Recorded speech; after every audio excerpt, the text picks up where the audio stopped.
Good morning. Happy first Sunday of 2015. Can you believe it? Hi there. My name's Ron Wade. I'm a member of your commissioner here, and I would like to welcome all of you that are here in this room and all of you on live stream wherever you may be and whenever you may be hearing this to the Center for Spiritual Living in San Jose, where we like to say that we're transforming lives, building dreams, and revealing love. But I got a little secret for you. We don't actually do that. We give you classes and prayer support and other means to enable you to do those things in your very own life. So welcome home. So if you'd like to find out more about that, we have concierge. We have our website at www.cslsj.org so that you can learn more about our classes and our offerings and the other things that we do and what we're about. So on the way out the side here, you can talk to the concierge and they can answer any questions you might have. And if you're in a hurry to go home and watch the playoffs for football, out the back door, we have gift bags in both places for you.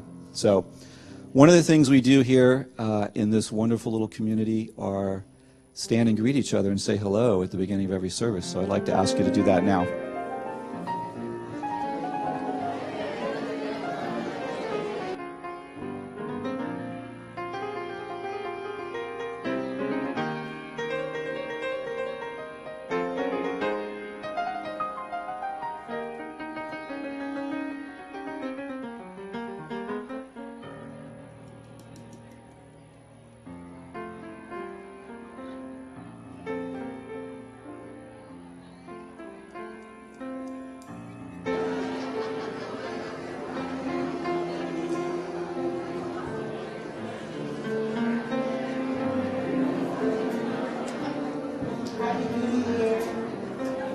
I want to say good morning to our live streamers and welcome you to our service this morning. Our practitioner of the day is Barbara Bird, and she'll be praying us in after we sing our chant in this very room. Invite our live streamers to join us, even in your home, to sing the song along with us. And we'll go into 2 minutes of silence, our prayer, and then our affirmation. Let's do it. In this very room, there's quite enough love for all the world. And in this very room, there's quite enough joy for all the world. And there's quite enough hope and quite enough power to walk through our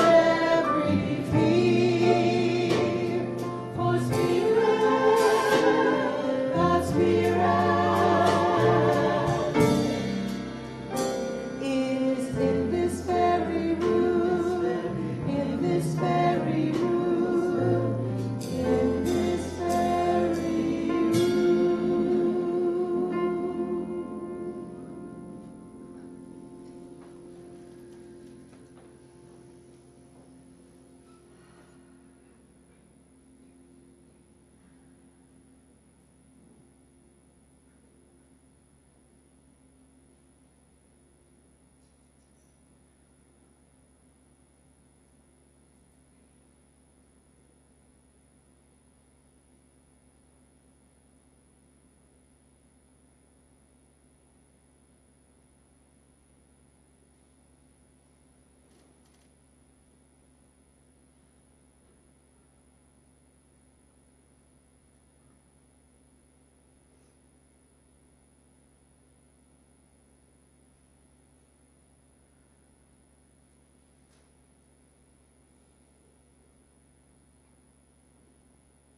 Let's pray.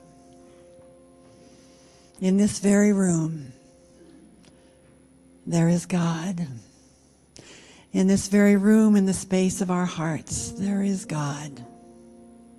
There is only one source, one divine mind, one heartbeat, one breath. That we experience, every person in this room, that feeds my soul and feeds your soul, that smiles into your new year as you receive and see and hear the smile of the universe come through you and through everyone that you meet today in this new year, in this holy space of every moment that's saturated in the divine. How beautiful, how glorious this new year is, and it has just begun. May you experience more joy this year than you have ever experienced in your life. I am so grateful for this time together, for these words of joy and renewal and new beginnings. I simply release these words into the law, knowing that it is already so perfect and so beautiful. Please join me in saying, and so it is. Please repeat the affirmation along with me. Whatsoever things are just, whatsoever things are true, and whatsoever things are lovely, I think on these things so that they grow and increase in my own life.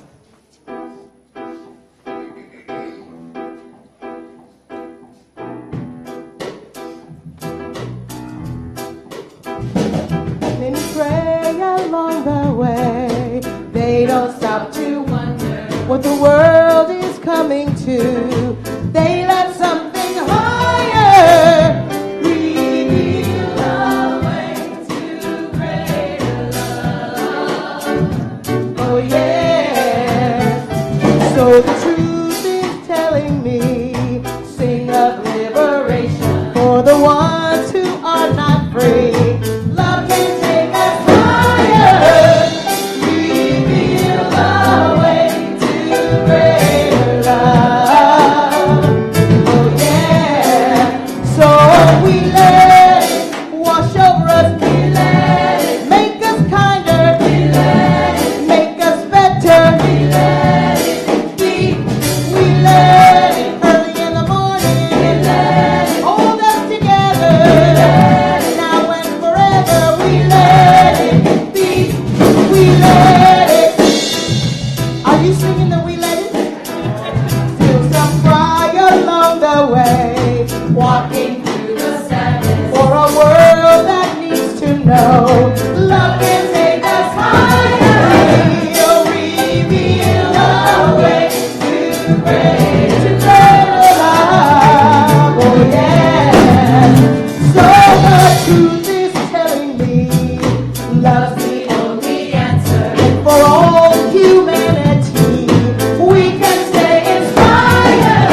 Wowza! I can't think of a better song to lead into my 5-minute insight talk. My name is Ron Wade. I have a lot of roles here. And right now I'm up here as just a member of your center to give you a 5-minute insight talk. I call it grief and gratitude, opposite ends of the same thing. You could substitute your own opposites, love and fear, etc., but they're all the same thing. And the parenthetical title is, Be Careful When Dating an Angel. Early last year, I did begin dating an angel, and they do exist outside the Center for Spiritual Living. And at the beginning of our relationship, she told me that in 12 weeks she was going to be taking a trip to Europe, and then when she came back, she was going to be moving, and she didn't know where she was going to be moving to. So in my head, I thought, oh great, a relationship with a use-by date on it. The words that came out of my mouth in the moment, though, were, it's okay if it hurts. And we both kind of sat there because I didn't say those words, but they did come out of my mouth. And the angel remarked that, what an amazing thing to say. So I like challenges, so I took on the challenge of making the relationship so good that it would continue after she moved to wherever she moved to. And as the 12 weeks wore on, she told me at the end, before she was beginning to take her trip, that you do know when I take this trip that our relationship is over. And I went, in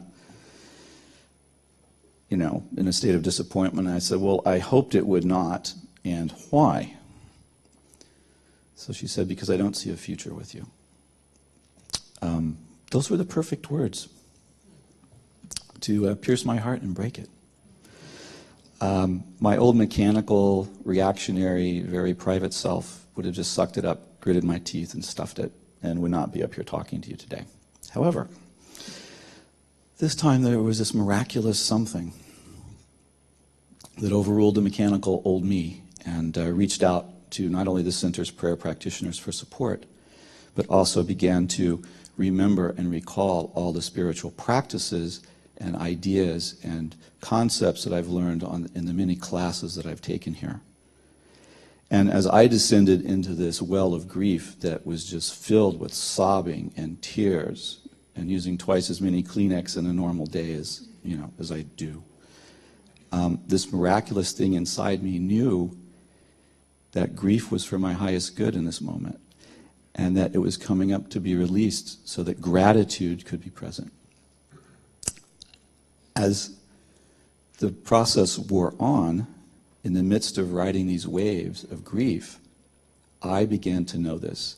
I began to anticipate it, knowing that the sobbing was removing layers and layers and layers so that something inside could be revealed, something underneath could be revealed. And while in the midst of just the uncontrollable sobbing that happens sometimes, even to guys, it's okay guys, you can do it, I got it. This neon sign blasted every cell in my body, and it was like, you can only love another as much as you love yourself. You can only let another love you as much as you love yourself. What you criticize in others, you criticize in yourself. What you criticize in yourself, you criticize in others. And it went back and forth, other self, until finally I got, there's no other and there's no self, there's only one. So it was clear. And then once I got that, in that instant, the grief began to switch to gratitude. Gratitude for the knowing, gratitude for the angel who, quote, did this to me. And when the gratitude started, once that gratitude started to grow, all of a sudden I began to develop compassion for myself, and I began to develop compassion for others. And once the compassion began, an openness started to grow. And once the openness started to grow, I began knowing that my heart is a great guide, that my heart is never afraid, and that my head and ego might be afraid, but the clue to whether something's true for me or not is, what does my heart feel about it? Something coming from here does not instill fear. So I then got the it's okay if it hurts actually came from my heart, which was tired of being barricaded behind a fortress castle wall and was wanting to crack out into the air and say, let's go, let's live the rest of your life from here and not from here. So getting that love and everything else starts here has been an amazing healing journey in the past year. I'm more present. I'm more transparent. I'm more clear about who I am and what I want out of life, and I am more open to the possibility of love. So I'd like to summarize the key things that I've gotten from this experience. Grief and gratitude, and even other opposites, are really just two ends of the same thing. The universe is always seeking balance. The bigger the grief you're feeling around something, the bigger the gratitude at the other end. The bigger the love you felt for someone or something when it was lost, the bigger the grief you're going to feel, but again, the bigger the gratitude at the other end. We are all one. There's no other and there's no self. It's an illusion. The heart's not afraid of anything. And love starts here. So my intention for 2015 is to be miraculous and not mechanical. Thank you.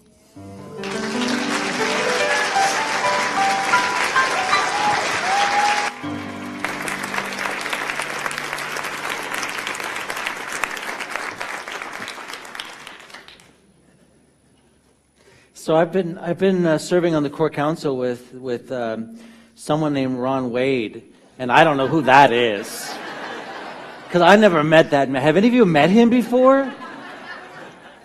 Wow, he even looks different, doesn't he? He totally looks different. Good morning and happy 2015. Happy New Year to each of you. My name is David Bruner. I am the senior minister and the spiritual director here at the center.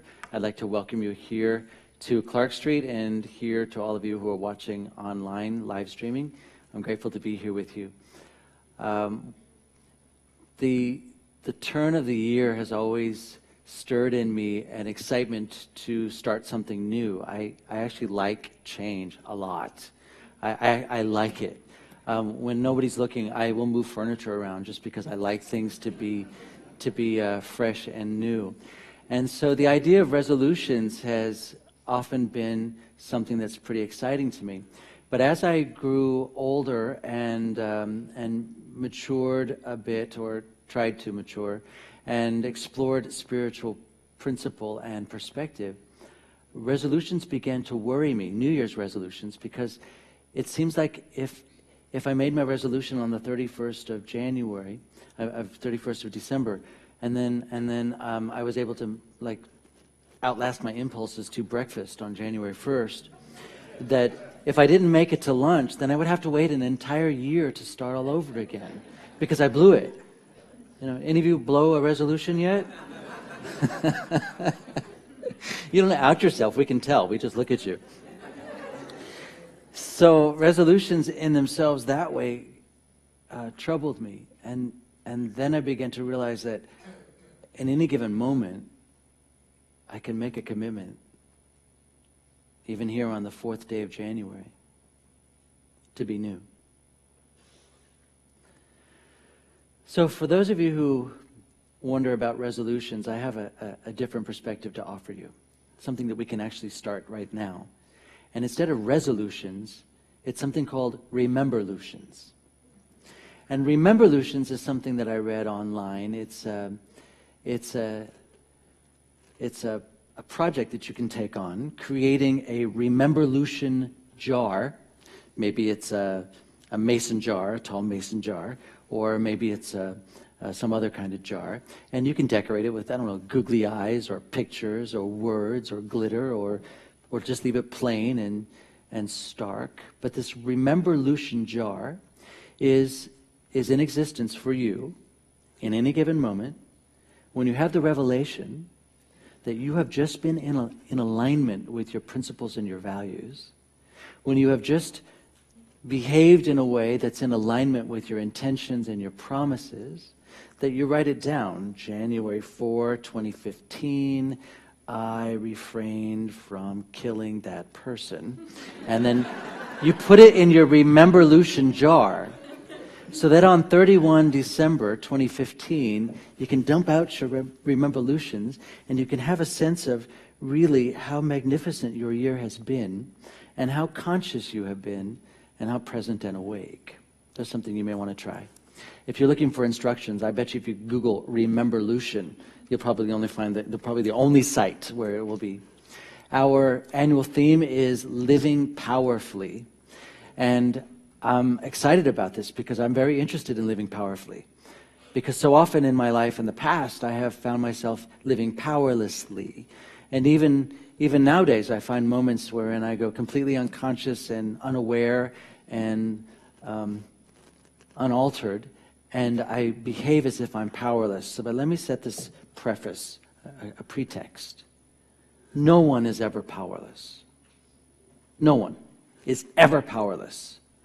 You may experience being powerless, and that may be your experience, but nobody in spirit is ever really powerless.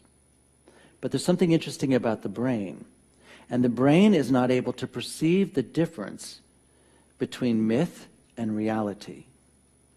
So a powerless person, or a person who believes that they are powerless and their brain is now wired and configured and geared towards powerlessness, will be experiencing being powerless. A metaphor for this: when I go to a movie and I'm sitting in a dark auditorium, what's really going on is nothing but light being projected onto a white screen. It's just light and sound. But in that light and sound, I cry and I laugh and I giggle and I'm aroused and I'm scared and I'm frustrated. But all of that is going on inside my noggin. But I have the experience of tension and adrenaline and softness and worry and protection.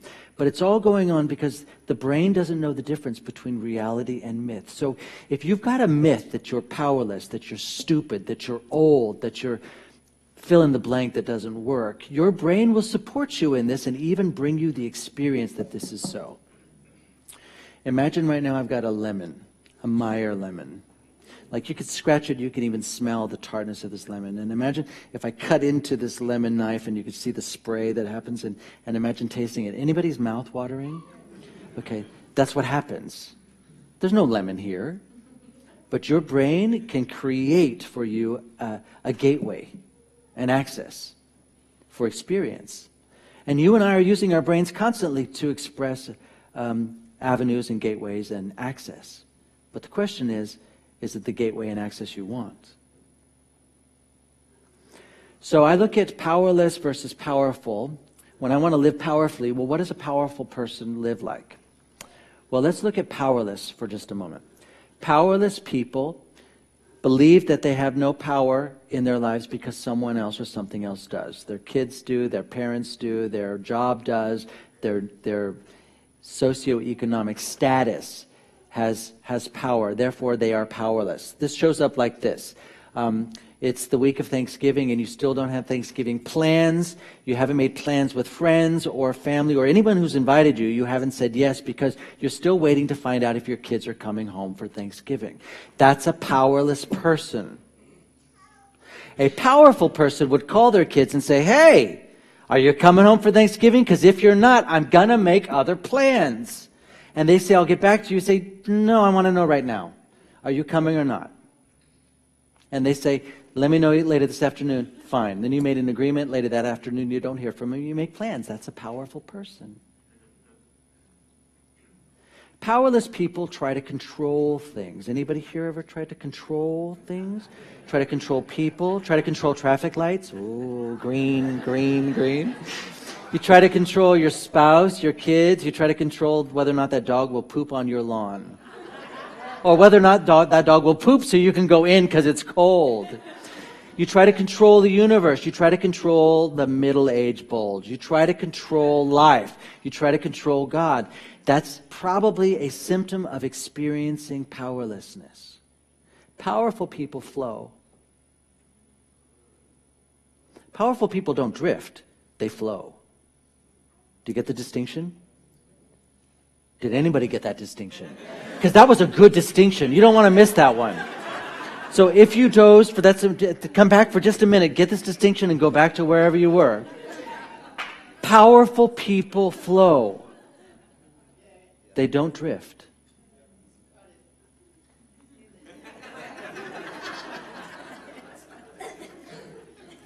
Powerful people, by the way, also accept no as easily as they accept yes. Powerful people are usually without a lot of drama. I've noticed this, so let's put this together. Powerless people have difficulty accepting no, but they're trained through the drama that no is not really no. No is just the beginning of the negotiation. Do you want to go with me to the movies? No. Are you sure? It's a really good movie? No. I've got coupons? No. It's a carb-free popcorn day. I'm coming. But powerful people say, do you want to come to the movie? They say no. Have a good day. And they go to the movie. And then everyone else is like, what? Wait, I changed my mind. Powerful people get on with it. That's what we're going to do this year. We're going to get on with it. That's my intention. So when I was looking at the words, behind my eyelids. That's literal, but also in meditation this morning. We have meditation here every Sunday morning at 8:30. Just come and join us in the silence. And the theme was ruminating in not just my brain, but in my processing. And for me, this year, living powerfully is about you and I being the living power fully. You and I are up to being the living power fully.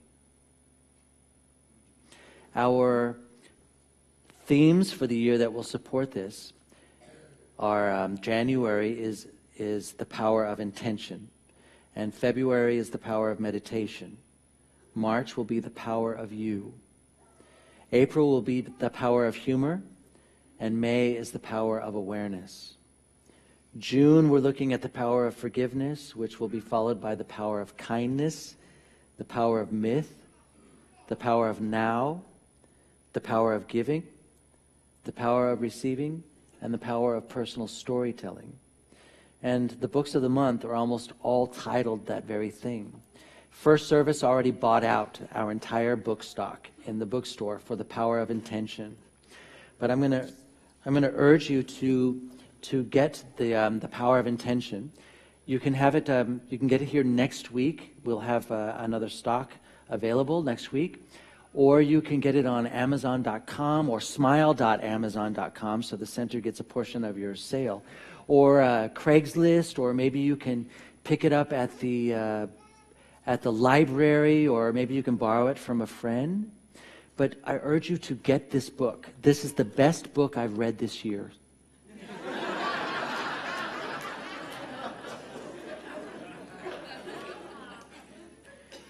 And I'm serious, this is the best book that I last night had to stop myself from going further. After Mauricio went to sleep, I climbed out of bed and I went downstairs and flicked on the, since it's a spare the air day, I flicked on the gas fireplace and I sat on the floor, just me and my book and the quiet. And I sat in the quiet for a couple of hours just to be in the presence of possibility.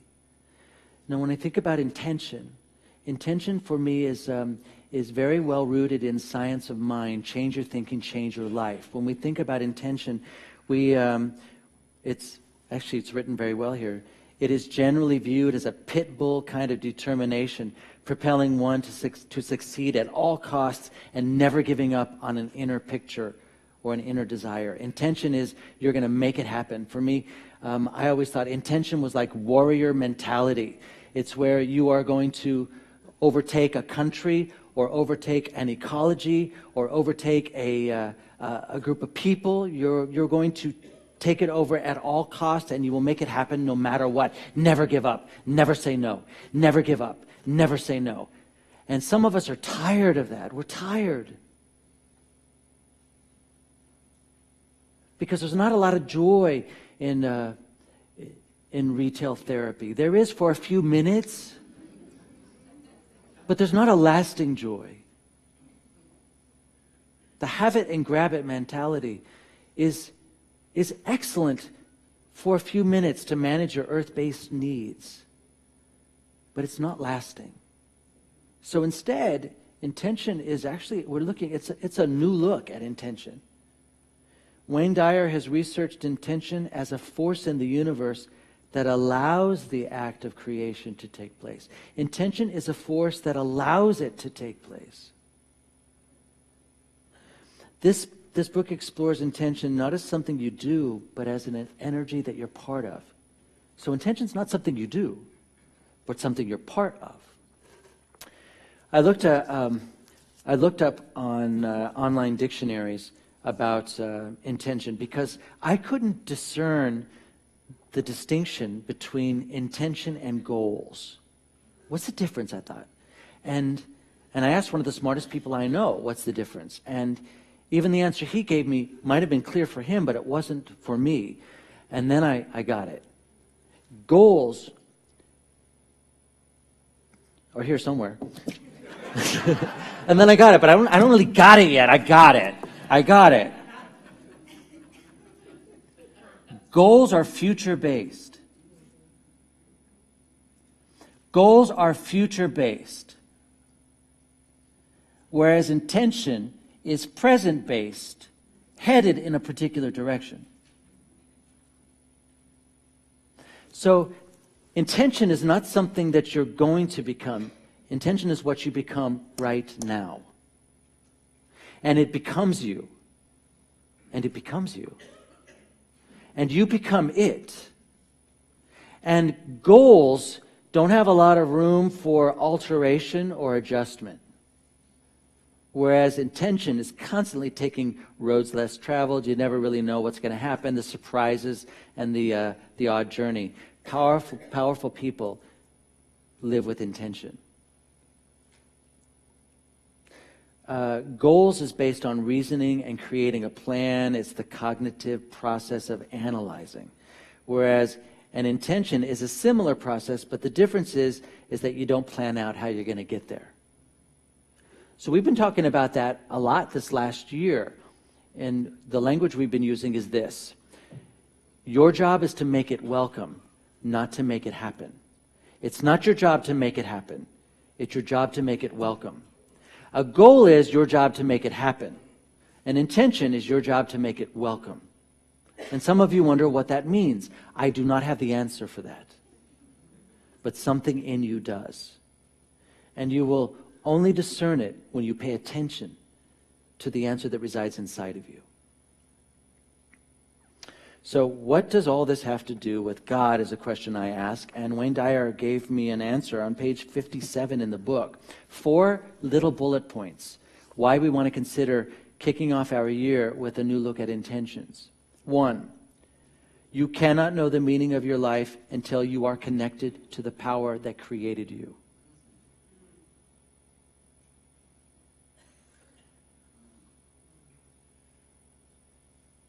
I don't want to race away from that.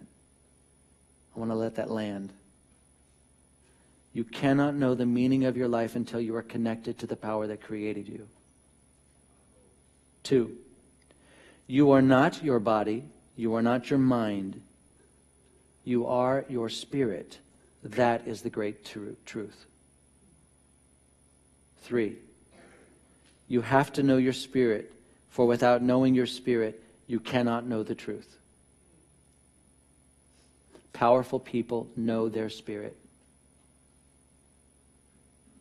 Powerless people doubt their spirit. 4, lastly, meditation is the only way. There is no other way out. Because when you meditate, you are in silence. You are in thoughtless awareness. Thoughtless awareness. Even the crazy busyness that goes on there is really thoughtless awareness. And if you sit through it, you will outlast your impulses. I leave for Bali tomorrow. I'm joining 30 some odd people from this community who are going to Bali for 10 days on a spiritual pilgrimage where we will visit almost every day Hindu temples. But every morning we will chant the Gayatri mantra for at least 1/2 hour. For 1/2 hour, all we say is Om Bhur Bhuva Swaha Tat Savitur Varenyam Bhargo Devasya Dhimahi Dhiyo Yo Na Prachodayat Om Bhur Bhuva Swaha Tat Savitur Varenyam Bhargo Devasya Dhimahi Dhiyo Yo Na Prachodayat, over and over and over and over, and it seems busy, but some awareness takes over. Some vitalizing of the body and a softening of the heart and a broadening of the mind takes place. That's powerful. We learn that through meditation. On Wednesday night, there's here at the center, there's an opportunity for half an hour from 6:30 to 7 to just sit in silence. Typically, I lead the circle, but I won't be here the next 2 weeks. Come, sit in silence. Watch what happens. Before I move on, one last thing I wanted to say about intention. Wanting, like, I want that for my life, is not the same as I intend that for my life. Wanting and wishing is not the same as intention. In fact, wanting is kind of the opposite of intention. Because when I want something, I'm acutely aware of its absence. When I want, like when I want a Krispy Kreme donut, I'm acutely aware that I'm not in the presence of a Krispy Kreme donut. So wanting is actually evidence of the absence of something. Wanting something for your life is not the same as intending. Intending something for your life is a partnership that you take on with the living power that you are. So Wayne Dyer gives us 7 holy, holy, H-O-L-Y, W-H-O-L-L-Y, holy, holy faces of intention. There are 7 faces of intention. This is not your normal science and mind perspective, my friends. We're embarking on a year of living with 2 trains running on parallel tracks. One is manage your earth-based needs, fix what seems to be broken, alter what's not working, manage your finances, manage your behavior, take care of your health, clean your house, organize your life, be kind to people. That's the one train. On the other train is live in partnership with the Almighty that has no name but is named everything. So this book is telling us that there are 7 faces. The face of creativity, the face of kindness, the face of love, the face of beauty, the face of expansion, the face of unlimited abundance, and the face of receptivity. And when you and I take on the intention of these 7 faces, our world will alter. There's an illustration in here of what happens when you take on the intention of the face of kindness.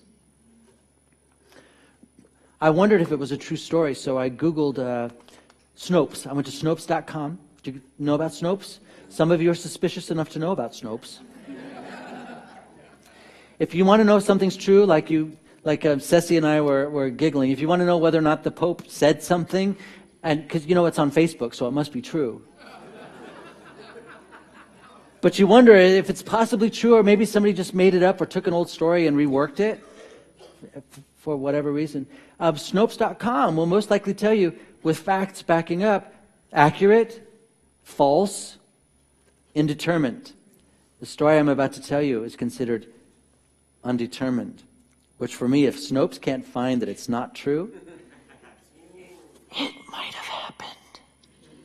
It may have happened. Either way, Robert Fulghum tells us there's something called the Storyteller's Creed.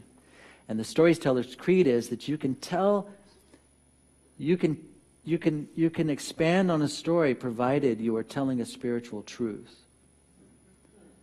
But this is not my story. This is a story I read from Dr. Wayne Dyer.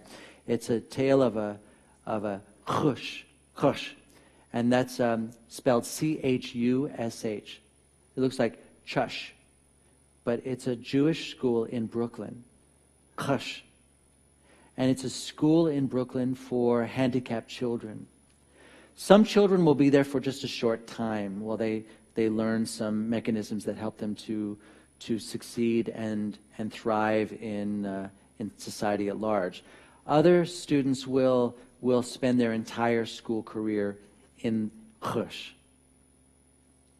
Well, it was the annual fundraising dinner for this school, and one of the fathers, a father of one of the students, got up and he thanked the administrators, he thanked the teachers, he thanked the fellow students, he thanked all those people who were attending. He thanked them for their generosity, for keeping the school open for his son. And then he said to a silent room, "Where is the perfection in my son Shia? Where is God's perfection in my son Shia?" Shia cannot walk like normal kids. He cannot talk like the other kids. He cannot play games like the other kids. He doesn't think like other children. Where is God's perfection in Shia? And the room was silent because they were feeling the father's grief. They were experiencing the silence of, there is no answer to this question.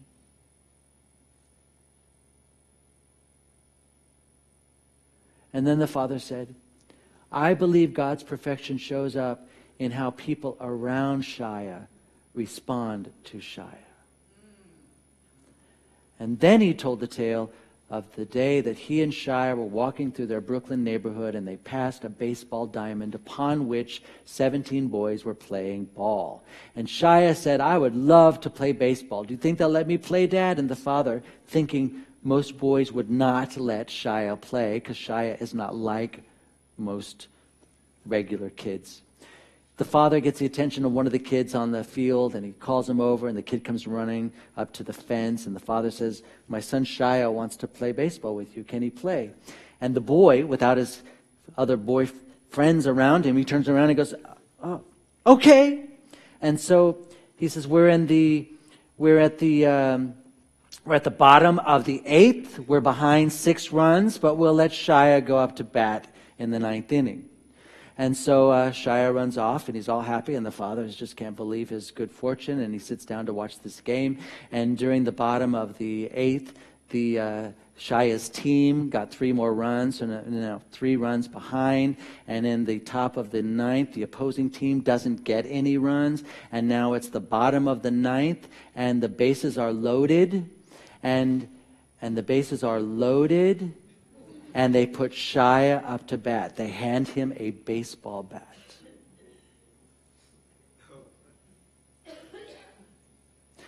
Now, most boys would know that if Shia gets struck out, the game's over and they lost. And this is where the story begins to alter. Because the pitcher on the opposing team, he sees that Shia is not like every other kid. And so he takes a few steps closer to Shia, gets very close to Shia, and with a soft underhand pitch, softly throws the ball. And Shia swings and he misses. Now Shia's teammates down in the dugout, one of them runs out and runs up behind Shia and puts his arms around Shia, and he shows Shia how to hold the baseball bat. And then the pitcher from the opposing team gets even closer and softly tosses the ball. And Shia and his associate, they whack the ball. It becomes a grounder, and it heads right towards the pitcher. Now, the pitcher could very easily take this ball and throw it right to first base, and Shia would be out and the game would be over. But he doesn't. He takes the ball and he throws it way over the top of the head of the first baseman, way out into far right field. And the pitcher yells, "Run, Shia, run!" Well, Shia is stunned. He starts running because he has no idea what's happening, but then he starts giggling madly.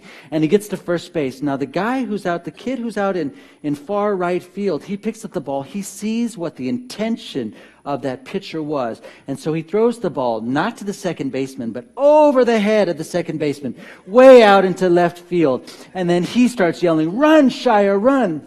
Shia stops, gets confused on second base. Shortstop, who's playing for the opposing field, takes Shia, turns him around, and pushes his butt and says, "Run, Shia, run." Pretty soon, all the teams are yelling, "Run, Shia, run." And so Shia slides into home base. He's done it. It's a grand slam, and Shia's team has won the game. And this is where the father of Shia says that God's perfection showed up in those 18 boys. See, we might think that a boy born with a handicap is God's mistake. But it isn't, because it's an opportunity for 18 boys to experience their spiritual perfection by practicing the intention of kindness. Now, if I were one of those boys, tonight I would go home and write down what happened at that game, and I would put it into my Remember-lution jar, so that on the 31st of December, I could take it out and look at it and think, what a magnificent life we're living. So I'm wondering, what are your intentions for 2015? Knowing that they're not goals, and it's not your job to make them happen, it's your job to make them welcome. I look forward to seeing what that is and hearing you tell me about it. Next week, Reverend Jane Beach will be our guest minister. Reverend Jane Beach, for those of you who don't know, was at one time the assistant minister here at Center for Spiritual Living San Jose. She took a letter of call several years back to be the senior minister at the Conscious Living Center in Mountain View. Since then, she has retired, which made her available for us for next week. I urge you to come and hear her and be in her presence, because Reverend Jane is plugged in. She is plugged in. There is no doubt when you hear her speak that she is the real deal. And also, if you come here next week and you didn't already get the book on Amazon or Craigslist or wherever you might, we should have plenty in our bookshop. Right, Mark? Cool. Thank you. Let's turn our attention inward for just a moment and pray, shall we?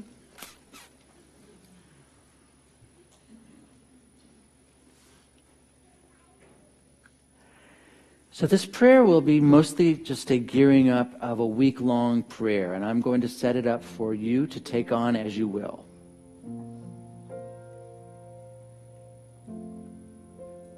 The prayer is really a prayerful state. That's what's being set up here now, a prayerful state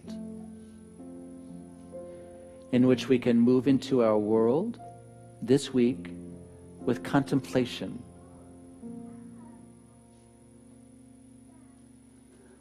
What is my intention for my body this year? What is my intention for my finances? What is my intention for my career? What is my intention for my recreation?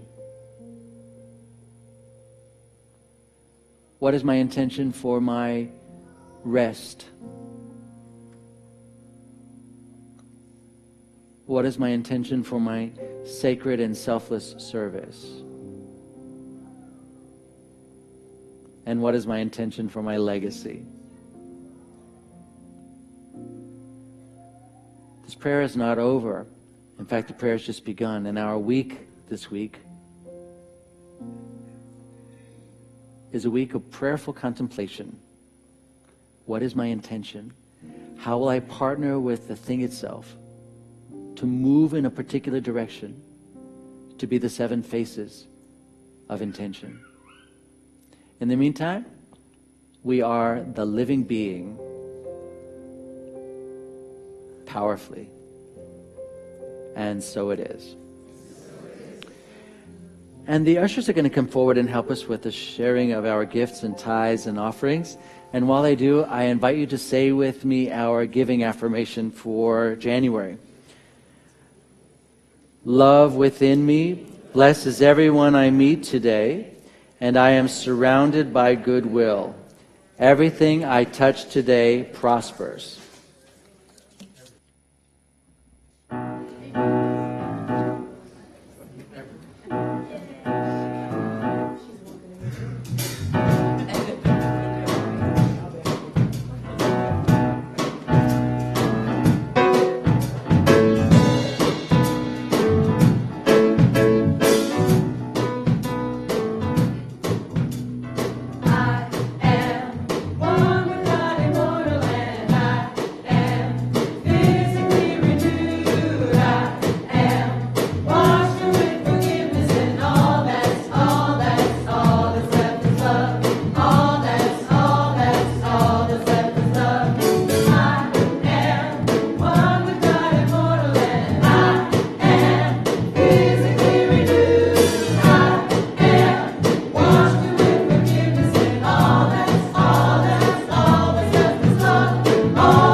Thank you, choir and Michelle and Beth on that solo. Thank you. That was crazy good. And our musicians. Thanks, everybody. And hi. Welcome back. How was your holiday? Awesome. So was mine. Happy New Year, everyone. For those of you I don't know, I'm Susan Overland. I'm your assistant minister. And I'm going to tell you what's happening this week. But first, I'm going to turn it over to our education team. Dara, should I start with you? I'll start with Reverend Maureen. Tomorrow night, we begin Foundations. It's the new term, 10 weeks. I'll be facilitating that. It's in Fellowship Hall. If you want to learn how to live powerfully living based on the science of mind and the teaching of Ernest Holmes, come join me. It's the platform from which the next classes flow. And if you want to engage more fully with the more fully, if you'd like to morph more fully, please join me for 10 weeks of fun with Essential Ernest. The title is misleading. The whole course is written for lively, engaging, controversial discussions. So join me and have fun. We'll see you there. Okay. Well, with Emerson, he was a major influence on Ernest Holmes, as all of you know, because he always said that reading Emerson was like drinking water. So with 3 classes like this, if you aren't out there registering, you're in trouble. Big time. See you. Please go register. Thank you. Thank you. Thanks. That's Reverend Doris, Reverend Megan, Reverend Maureen, and all 3 of them are facilitating those classes this winter. Please pre-register, please, so that we know.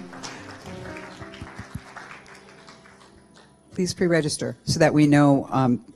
Just so that when when you're having company and you want to be ready for company, we'd love to be ready for you. You can do so at the concierge after service, and you could also do so right from your living room at home on our website. So everything's back and happening this week. As Dr. David mentioned, we have Satsang Wednesday.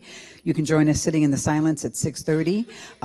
Brooke will be facilitating her Tea and Miracles. That's our Sparkly Edition Course in Miracles study every Thursday afternoon. That's at 2 o'clock in the afternoon. And then we have our classes. Reverend Maureen will be back on Thursday with her Big C group. That's Thursday night.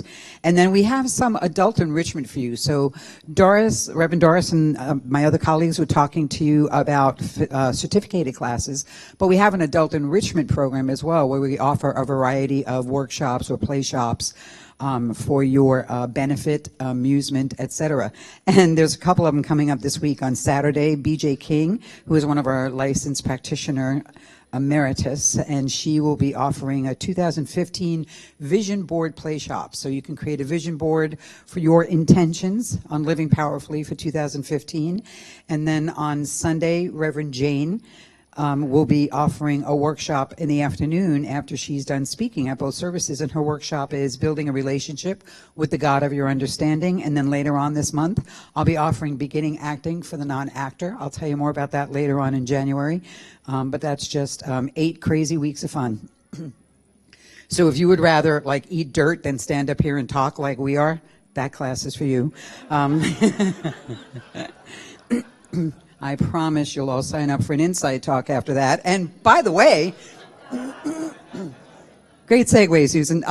2015, if you would like to be one of our Insight speakers, the rest of the year is pretty much wide open. We've booked January, but you can pick a date anytime this year to come up here and share 5 minutes of what's going on for you spiritually, a spiritual insight you've had, anything you'd like to tell us. And truthfully, you could stand here and read the alphabet and we would still give you a standing ovation.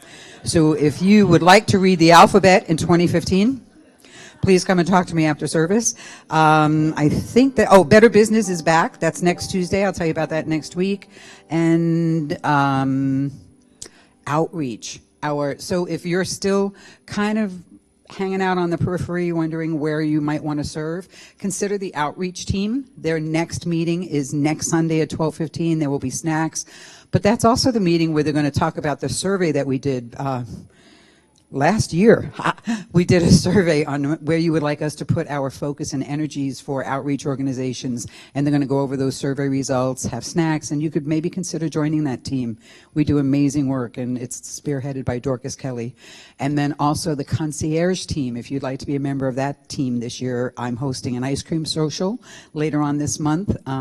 On a Sunday, and you can come and hear about being maybe one of our concierge members so that you can jump into service.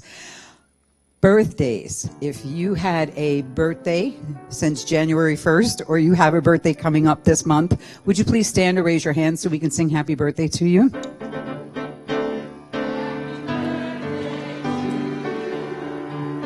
birthday to you. Happy birthday, happy birthday. Happy birthday to you. If there is anything going on in your life for which you would like prayer, you can take a seat in our chapel area under the windows, and a licensed practitioner will pray with you. And you may have noticed in 2015, we are adding a closing song, and our kids are coming in to join us for that closing song. And parents, please remember to pick your children up here on the platform after service, or we will make them available on eBay. And and Dr. David's receiving line will be in the back by the double doors so that we can keep this area clear for our parents to pick up their kids. Thanks, everybody. Have a great week. And then take the hand of the person on your right and on your left. Yes. And won't you know with me that you and I are never alone, that God is where we are right now and always. And the only thing really that we ever need to do is look within. Because it's there we will find that we are guided and sustained and directed and inspired by this God that knows only good. So joyously, let us make use of these gifts in all that we think and say and do, and so it is.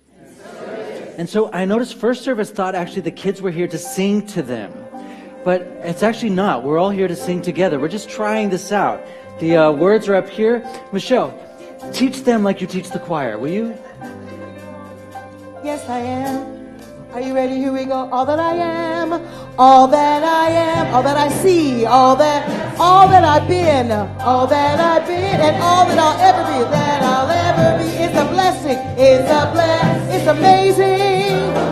And I'm grateful for it all, for it all, for it all. Na na na na na na na. Say it again. Na na na na na na. One more. Na na na na. We'll say grateful. All that I am, all that I see. Come on. All that I've been and all that I'll ever be. It's a blessing. It's amazing. And I'm grateful. Grateful for it all. For it all. Na na na na na na na. Hey! Na na na na na na na na. Na na na na na na na na.